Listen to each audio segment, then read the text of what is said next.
The grandfather had lived long enough to understand systems.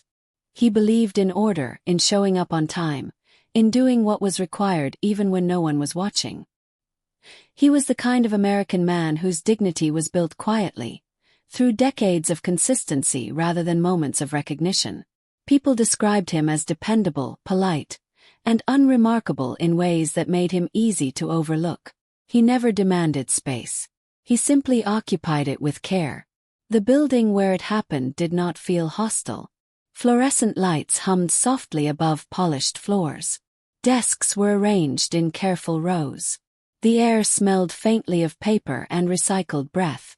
This was not a place where voices were raised or tempers displayed. Authority here lived in procedure. Decisions were delivered in neutral tones, wrapped in policy language that sounded reasonable enough to avoid resistance. The grandfather arrived prepared, carrying folders that had been organized the night before. His paperwork was complete. His posture was calm. He had no expectation of conflict, only resolution. The process moved forward as it always did. Forms passed across the counter, signatures requested, eyes briefly scanning information without really seeing the person standing there. When the correction was issued, it did not come with cruelty. It came with a smile that suggested concern. A line item was questioned. A date was interpreted differently. A rule was applied in a way that felt unnecessary but final. The language used was careful and clean, designed to sound helpful while closing the door completely. There was no accusation. There was no raised voice. The humiliation arrived disguised as routine. The message was clear without being spoken. He had misstepped, and the system had noticed. What made it worse was how ordinary it felt to everyone else in the room. This kind of moment had happened before. It would happen again. No one paused to consider its weight. An apology never appeared. There was no acknowledgement that the interpretation could be wrong, or that flexibility might exist. The decision was treated as inevitable, as if it had always been this way. The grandfather listened, nodded once, and accepted the outcome without interruption. His silence fit perfectly into the process, smoothing it rather than disrupting it. To the officials, his calm confirmed their assumption. Silence was mistaken for agreement. Restraint was read as submission. The lack of protest suggested that nothing important had occurred. They moved on to the next file, the next person, the next routine correction. The grandfather gathered his paperwork slowly. His hands did not shake. His expression remained steady. If there was disappointment, it stayed internal, contained in a place no one had access to. He thanked them out of habit, not gratitude, and stepped away from the counter with the same posture he had carried in. Nearby, the grandson waited. He was young enough to be ignored, positioned just outside the circle of attention. To the adults, he was background noise, an accessory to the real business being conducted. No one moderated their behavior because of him. No one explained what was happening. They assumed he did not understand. But children notice tone before language. They notice pauses, glances, and the way adults stop looking at someone once a decision is made. The grandson watched how the smiles never reached the eyes. He noticed how concern sounded practiced. He noticed how quickly the moment passed for everyone except the man it happened to. As they left the building together, nothing was said. The grandfather did not explain or justify. He did not complain. The day continued as if nothing unusual had occurred. Lunch was eaten. Errands were run. Life moved forward without reference to the quiet correction that had just taken place. That absence of reaction became the lesson. The grandson learned that humiliation did not always announce itself. Sometimes it blended into the day so well that only those paying attention could see it. He sensed a weight that did not belong to him but had been placed carefully into his awareness. The grandfather never revisited the moment. He never warned or advised. He carried on with the same discipline, the same courtesy, the same commitment to order. To anyone observing from the outside, the system had worked exactly as intended. But the grandson had seen something else. He had seen how dignity could be diminished without violence, without anger, without acknowledgement. He had seen how silence could protect the process while preserving the person. And without fully understanding why, he held on to the details, the paperwork, the smiles, the absence of apology, storing them away long after everyone else had forgotten the day entirely. Years later, the grandson would realize that what he noticed that day was not the humiliation itself, but how carefully it had been designed to disappear. After that day, nothing changed in ways that could be easily pointed to. The grandfather woke at the same hour, folded his clothes with the same care, and moved through his routines without visible disruption. Meals were eaten at the same table. The radio played softly in the mornings. His voice remained even, his habits intact. To anyone else, life appeared uninterrupted. But the grandson noticed the difference that lived beneath the surface, subtle enough to escape language. The grandfather no longer lingered over certain tasks. Where he once reviewed documents with patient thoroughness, he now completed them efficiently and set them aside without comment. He did not complain about institutions or people. He did not explain what had happened or why it mattered. When questions hovered near the edge of conversation, he gently redirected them, not with secrecy but with finality.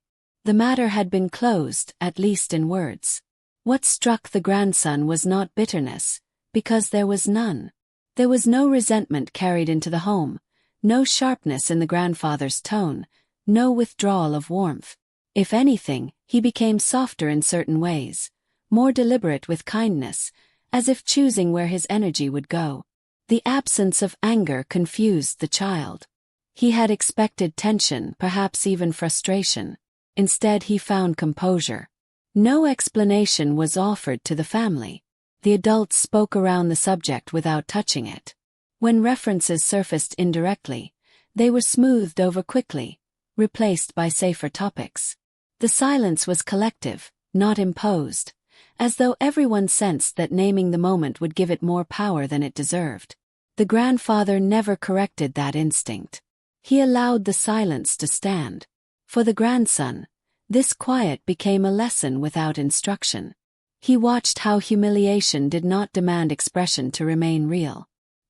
He learned that restraint could coexist with awareness, that endurance did not require denial. The humiliation was never discussed, but it lived on in the child's memory with remarkable clarity. He remembered the way the grandfather's shoulders stayed straight, the way his eyes remained calm, the way he refused to beg for understanding. There was no emotional dumping in the household. Pain was not transferred downward or shared as burden. The grandfather did not seek validation from his family. He carried his experience privately, modeling a kind of strength that was difficult to define. It was not pride, and it was not surrender.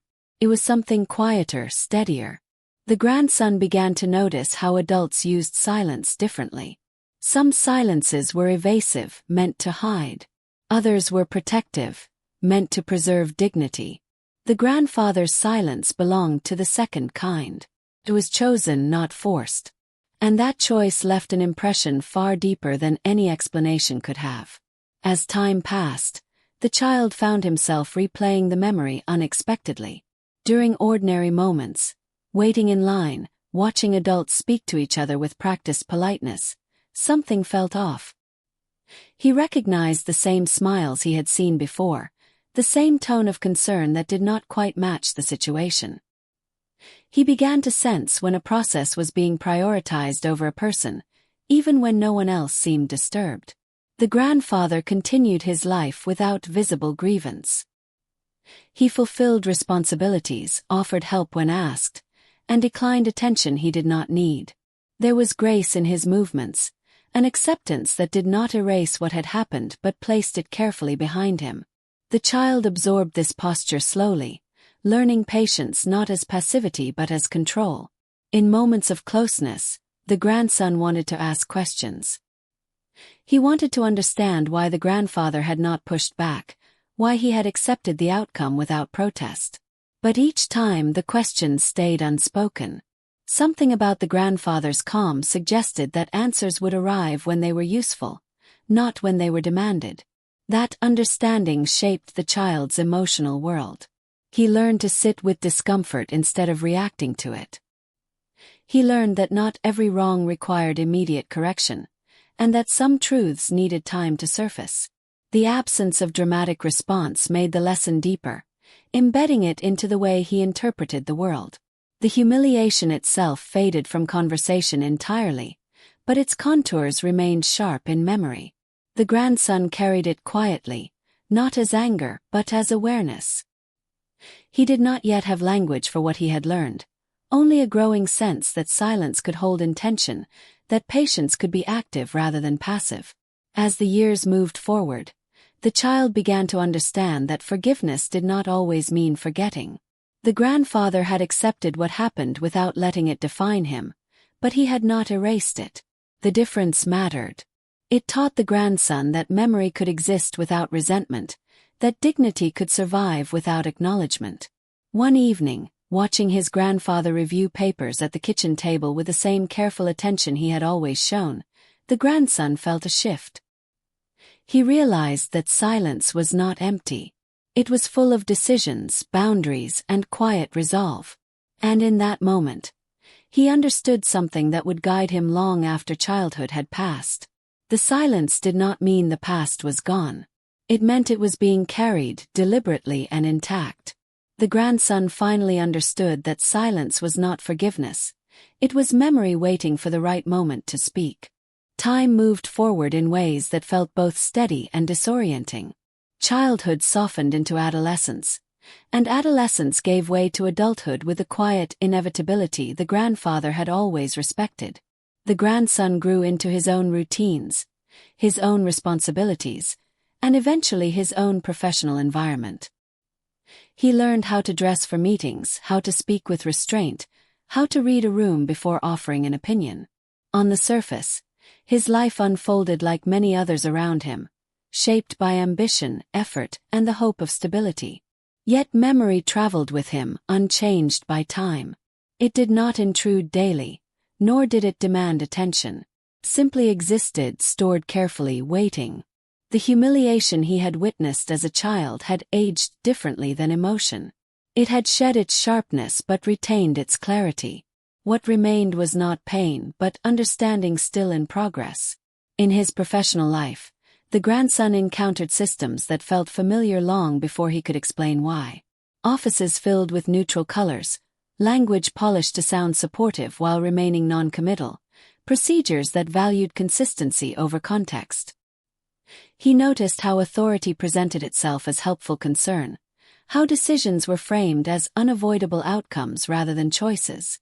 None of this surprised him, though he could not yet name the source of that familiarity. There were moments when something felt off. A meeting ended too quickly. A form was returned with a correction that seemed technically accurate but oddly unnecessary. A colleague accepted a decision without protest, shoulders straight, expression controlled. In those moments, the grandson felt a quiet recognition stir within him. He had seen this before. Not the specifics but the shape of it. As his awareness sharpened, patterns emerged. The same polite smiles. The same careful tone. The same absence of apology when a process caused harm. He began to understand that humiliation, at its most effective, did not rely on cruelty. It relied on normalization. When everyone treated it as routine, it became invisible. This realization did not provoke anger. It brought clarity. The grandson recognized that what his grandfather had endured was not a personal failing, nor an isolated event. It was systemic, embedded in structures that rewarded compliance and discouraged disruption. Seeing it this way softened the memory further, replacing confusion with context. Still, he took no immediate action.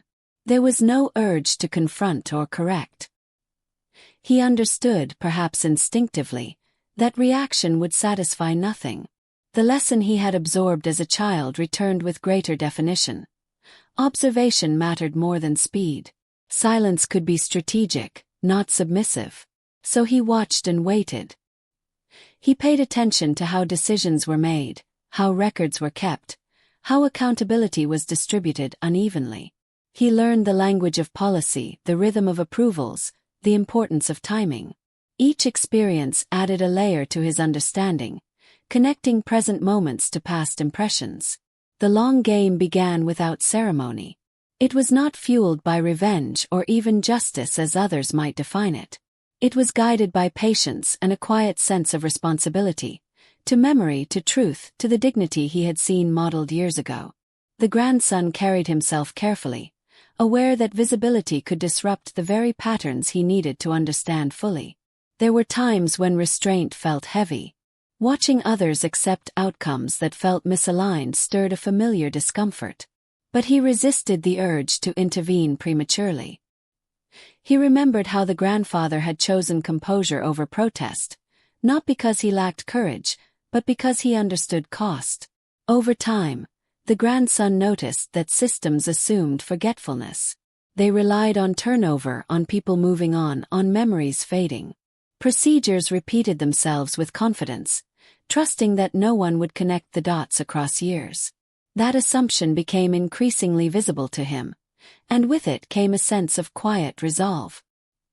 He did not speak about the past, not even to himself in clear terms. He allowed memory to inform rather than dominate. In doing so, he found a balance between acceptance and vigilance. The humiliation had not defined his grandfather, and it would not define him either. But it would not be lost. One afternoon, while reviewing documents related to a routine process, the grandson paused. A name appeared in a place it did not belong, familiar in a way that tightened his focus. It was not common, and it carried with it an echo of childhood, a faint but unmistakable connection to that long-ago day. He did not react outwardly. No confrontation followed. He simply noted it, the way his grandfather once had, and continued reading. But something shifted internally. The memory he had carried quietly for years now had a point of contact in the present. For the first time, the past and the system stood in the same frame. The name he recognized was not a coincidence. It was a thread, and the grandson realized it might finally be time to follow where memory had been leading all along. The grandson did not begin with intention, at least not the kind that announces itself. There was no declaration, no private vow to correct the past. What began instead was a habit, quiet, methodical, almost incidental. He saved copies of routine documents the way others saved receipts, without urgency and without emotion. It felt responsible, not strategic. Accuracy mattered to him more than outcome. At first, the records seemed ordinary. Dates, approvals, revisions. Language that repeated itself across different files with subtle variations, as if written by the same hand over many years. He noticed how policies referenced flexibility while enforcing rigidity, how concern appeared as a phrase rather than an action. None of it startled him. Familiarity rarely does. As time passed, he began to organize what he collected. Not obsessively, not with suspicion, but with the calm logic he had inherited. He sorted by timeline, by department, by authorizing name. He did this during quiet hours, in the spaces between obligations, when attention could be given without pressure. Silence surrounded the work, the same kind of silence he had grown up observing. Steady, intentional, unremarkable to anyone else. Patterns emerged slowly. Discrepancies appeared not as contradictions, but as alignments that should not have existed. The same procedural correction surfaced across different years, applied to different individuals, always justified with similar language. The grandson felt no surge of anger at the discovery. Instead, there was a sense of clarity settling in like a lens coming into focus. He noticed how timelines overlapped in ways that suggested repetition rather than coincidence. A policy interpretation from years earlier resurfaced unchanged, despite revisions that were meant to prevent exactly that outcome. Names appeared consistently in the margins, attached to approvals that carried disproportionate influence.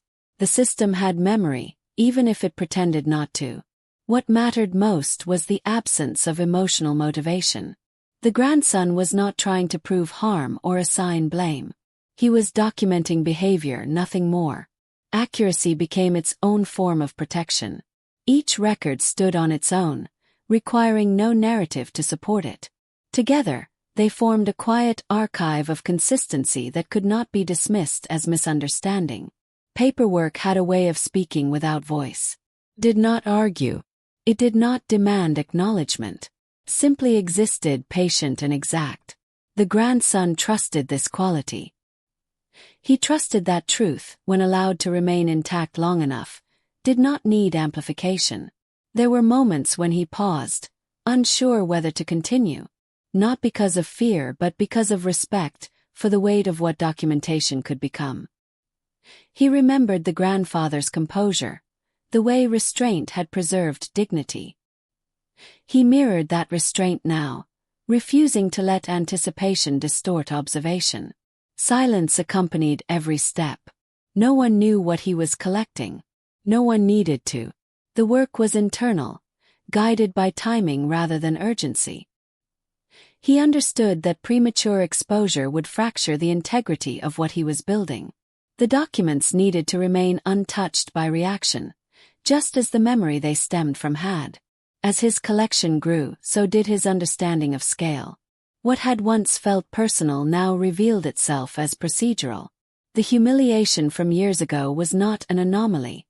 It was a point along a continuum. Seeing it this way did not harden him. It softened something instead. The guilt he had carried on behalf of his grandfather eased, replaced by grace. What had happened was not the result of silence, but the product of a system comfortable with itself. Documentation reframed memory. It took what had been emotional and placed it gently into structure. The grandson felt a quiet relief in that shift. It allowed forgiveness to exist without denial, acceptance without erasure. He did not need to revisit the past to honor it. The records did that work for him. One evening, while reviewing older files, he came across a document that required more attention.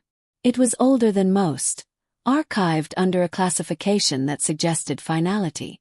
The formatting was familiar in a way that felt intimate, almost personal. As he read, a detail surfaced that tightened the connection he had sensed earlier. The language matched too closely. The phrasing, the justification, the procedural logic. It aligned with the memory he had carried since childhood.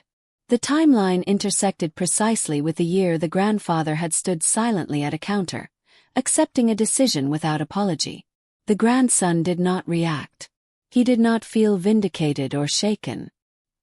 He simply sat with the recognition, allowing it to settle fully before moving on. The document did not accuse, did not explain. It merely connected. And in that connection, the past became present in a way that could no longer be dismissed. One document, preserved without intention, now linked the system directly back to the day the grandfather was quietly humiliated, and the grandson understood that memory had finally found its evidence. By the time the grandson fully understood what he was seeing, the system had already repeated itself many times over. It did so with ease, not out of malice but comfort. The same institutions continued operating as they always had, guided by habits that had never been seriously questioned. Procedures moved forward smoothly, supported by confidence born from longevity. Nothing in their structure suggested vulnerability, because nothing had ever required them to remember. What struck the grandson most was how little had changed. Years had passed, policies had been updated, language had softened, but the core behavior remained intact. Authority still presented itself through politeness. Decisions were still delivered with measured concern, designed to feel reasonable even when they caused quiet harm. The system did not see itself as capable of wrongdoing, saw only process. This confidence depended on one assumption: that memory fades, that individuals move on, that time erases the details that might connect one moment to another. The system relied on turnover, on generational distance, on the belief that no one would still be paying attention long enough to notice repetition. Forgetting was not a failure to the system. It was a feature. The grandson remained invisible by design.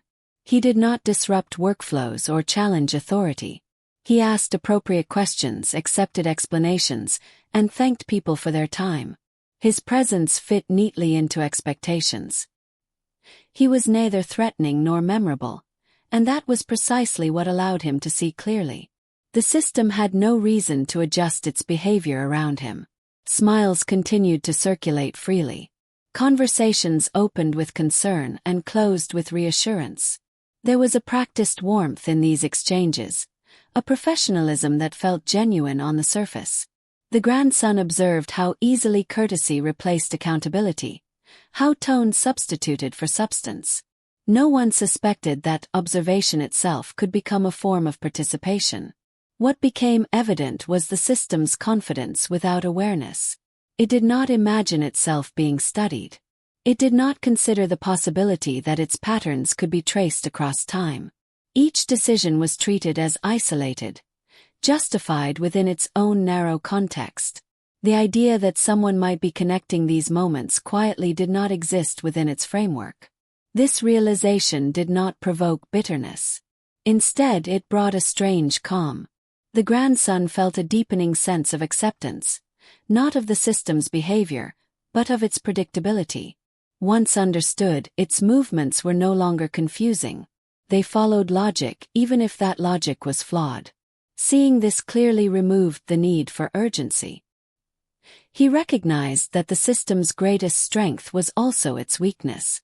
Its confidence created blindness. Its reliance on forgetting made it vulnerable to memory. The grandson did not feel empowered by this insight so much as steadied by it. There was no rush to expose what he knew.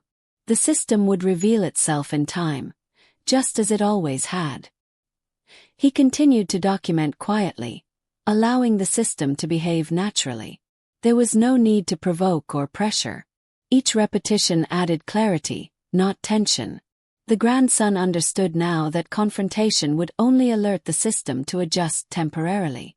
Patience would allow it to remain unchanged long enough to be understood completely. In moments of reflection, he thought of his grandfather, not with sadness but with gratitude. The composure he had witnessed as a child now revealed its full meaning. Silence had not been surrender. It had been an act of trust, in time, in truth, in the possibility that memory could outlast authority. The grandson also understood forgiveness differently now. Forgiveness did not require absolution, nor did it demand forgetting. It allowed space for understanding without erasing responsibility. This perspective softened his approach, keeping his work grounded in care rather than accusation. As weeks passed, the system continued to operate with the same confidence. Files moved.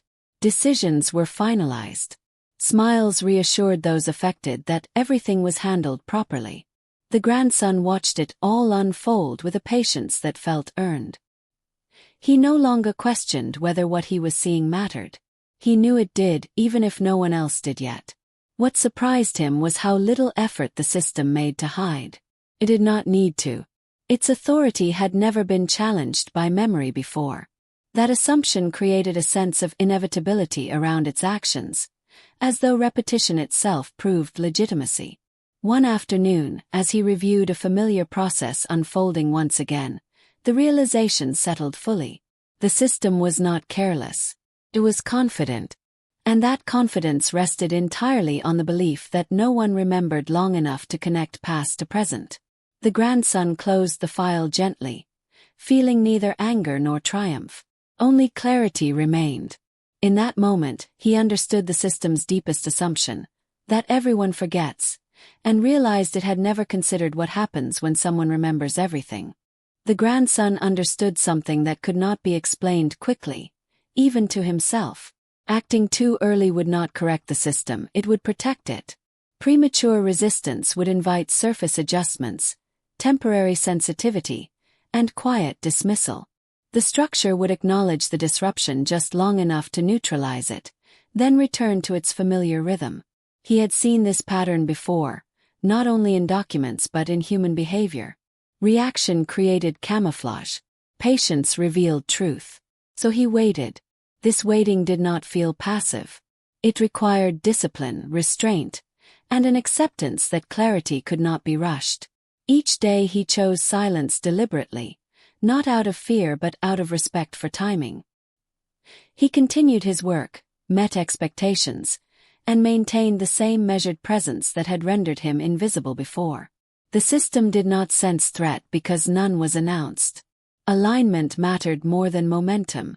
The grandson watched for convergence, when documentation, circumstance, and consequence would naturally intersect. He understood that pressure built best when it was not applied directly. External factors needed space to accumulate, to reveal inconsistencies without prompting. When systems corrected themselves, they did so under the weight of their own contradictions, not because someone demanded accountability. He noticed small shifts that others overlooked. Policy review scheduled unexpectedly. A compliance audit that lingered longer than usual. Questions raised quietly in adjacent departments. None of these moments were dramatic. They were subtle indicators that the environment was changing on its own. The grandson did not intervene. He observed. There was temptation at times to move faster. The evidence was there.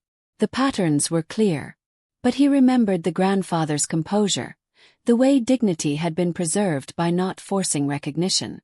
Timing was not about opportunity alone. It was about responsibility. Acting at the wrong moment would cheapen the truth, turning it into a dispute rather than a revelation. Silence remained intact. He shared nothing. He claimed no moral urgency. In meetings, he listened more than he spoke. When asked for input, he responded with precision and restraint, offering facts without emphasis. His calm presence disarmed curiosity. No one suspected that patience itself was shaping the outcome. The grandson also learned to accept uncertainty. Waiting meant relinquishing control over the exact shape of resolution. There would be no victory speeches, no recognition of endurance. He made peace with that early. What mattered was integrity, not acknowledgement. The goal was not to be right, but to allow the truth to arrive intact. As weeks turned into months, pressure accumulated quietly. External expectations increased. Oversight tightened.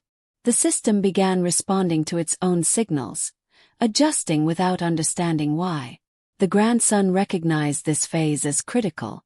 Any intervention now would redirect scrutiny outward, allowing the structure to deflect responsibility. He remained still. There was grace in this stillness. It allowed guilt to soften, forgiveness to expand.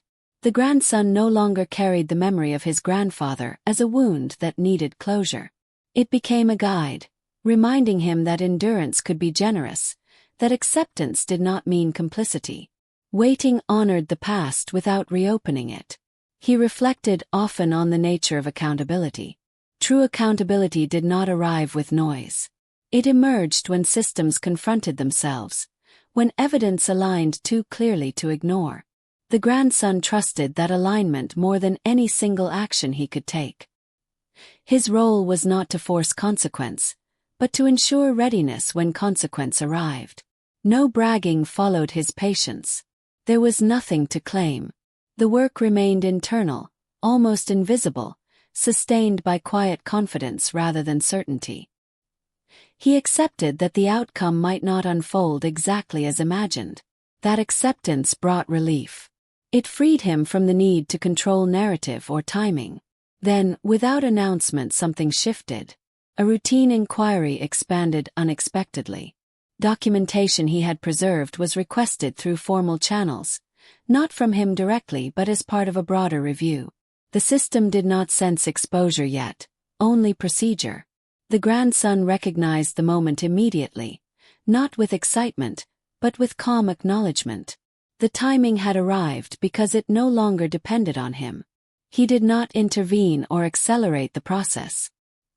He allowed it to move forward at its own pace, confident now that silence had done its work.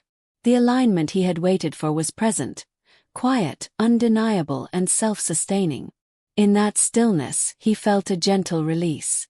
Not triumph, not relief, but something deeper and steadier. Patience had not delayed justice. It had prepared the ground for it. The moment he had waited for did not announce itself, but the grandson knew with quiet certainty that the timing was finally right. When the shift finally occurred, it arrived without spectacle. There was no announcement, no gathering of voices, no visible moment where responsibility was named aloud. Information moved the way it always had, through proper channels, logged, referenced, and forwarded with quiet precision. What changed was not the system's behavior on the surface, but its direction beneath it. The records the grandson had preserved were not presented as accusations. They did not need framing or interpretation. They reached the appropriate authority as part of a broader procedural review, indistinguishable at first from countless other files. That anonymity mattered. It ensured that the process would unfold without resistance, guided by protocol rather than reaction. Once activated, the system did what it had been designed to do. Cross-checks initiated. Timelines were compared. Decisions were revisited, not emotionally, but administratively. There were no urgent meetings, no raised concerns. Everything happened within the boundaries of policy, which gave the outcome a quiet legitimacy no argument could undermine. No confrontation followed. The grandson was not summoned. He did not step forward or explain. His role receded further into invisibility as the process took over. This distance protected the integrity of what was unfolding. Consequences were not tied to a person seeking justice, but to a system encountering its own record. No apology was requested, and none was offered. That absence felt deliberate, almost merciful. An apology would have shifted focus to intent, to feelings, to negotiation. What happened instead remained procedural. Actions were evaluated. Outcomes adjusted. Accountability expressed itself through correction, not confession. Individuals connected to the repeated decisions faced consequences without ceremony. Responsibilities were reassigned. Authority was quietly reduced. Oversight increased where it had once been absent. These changes did not arrive with shame or public acknowledgement. They arrived as updates, revisions, and reclassifications, clean, unemotional, and final. The grandson observed from a distance, not with satisfaction, but with calm acceptance. There was no sense of victory. Nothing about the process felt personal, and that was precisely what made it complete. The humiliation his grandfather had endured had not been reversed or publicly recognized, but it had not been ignored either. It had been absorbed into correction. There was a subtle grace in this outcome. Guilt did not need to be assigned for healing to occur. Forgiveness did not require permission. The grandson felt a release that surprised him, not because justice had been dramatic, but because it had been sufficient. The system had corrected itself without being forced to acknowledge why. No collapse followed. Operations continued. Smiles still appeared in meetings. Concern was still expressed in polished language. To the outside world, nothing seemed different. And yet, something essential had shifted. The repetition had been interrupted. The pattern, once confident, had been quietly dismantled. The grandson thought of his grandfather often during this time. Not with longing or regret, but with a softened understanding. The silence that had once confused him now felt complete. The grandfather had trusted that dignity did not require recognition, only preservation. That trust had not been misplaced. What remained was a gentle sense of closure, not as an ending but as a settling. The grandson did not feel compelled to speak about what had happened. He did not need validation. The work had never been about being seen. It had been about ensuring that memory mattered, even when no one acknowledged it. In moments of reflection, he recognized that the absence of apology was not a failure. It was a boundary. The system was capable of correction, but not of remorse. Accepting that distinction allowed him to let go without bitterness. He understood now that healing did not depend on acknowledgement from those who caused harm. The process concluded quietly, as it had begun. Files were closed. Reviews completed. The system resumed its rhythm, altered just enough to prevent repetition. Nothing was said publicly. No lessons were announced. Those affected would never know the full story. And that was enough. The system corrected itself in silence, but the absence of acknowledgement left one final question hanging, unanswered and unseen. The grandfather never lived to see what changed. He passed with the same quiet dignity he had carried through his life, unaware that the moment which once diminished him had eventually been absorbed, corrected, and rendered powerless by time and patience. There was no final conversation where the past was explained or resolved. No reassurance was offered. And yet nothing felt unfinished. The grandson understood this only later. At first, the absence of shared closure felt heavy, like an unanswered question. He had once imagined telling his grandfather everything. How the system had shifted, how the pattern had been broken, how the quiet injustice had not survived unchanged. But as years passed, he realized that such explanations were never necessary. The grandfather had not lived for outcomes. He had lived for integrity. The grandson never sought recognition for what he had done. There was no need to be seen, no desire to be credited. Recognition would have narrowed the meaning of the experience, reducing something deeply human into something transactional. He understood now that the most enduring acts rarely come with acknowledgement. They exist quietly, shaping what follows without demanding attention. Justice, in this case, had not arrived with ceremony. It had existed without acknowledgement, without names, without apology. And strangely, that made it feel purer. It was not dependent on validation. It did not require agreement. Simply was. The grandson accepted this form of justice as complete, even if it remained invisible to most. Memory proved stronger than humiliation. What had once seemed like a moment designed to erase dignity had instead preserved it, precisely because it was remembered. Forgetting would have allowed repetition.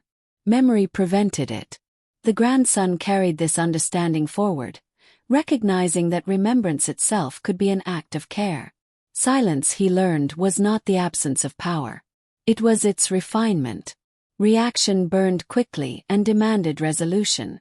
Silence endured. It waited. It watched. It allowed truth to surface on its own terms. The restraint his grandfather had modeled was not weakness. It was mastery.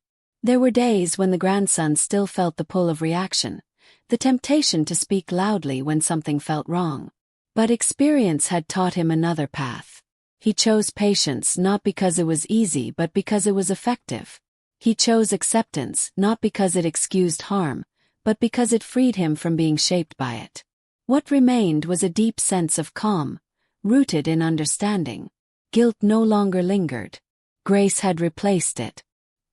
He no longer measured his worth by outcomes or acknowledgement. He measured it by alignment between values, actions, and memory. That alignment brought peace.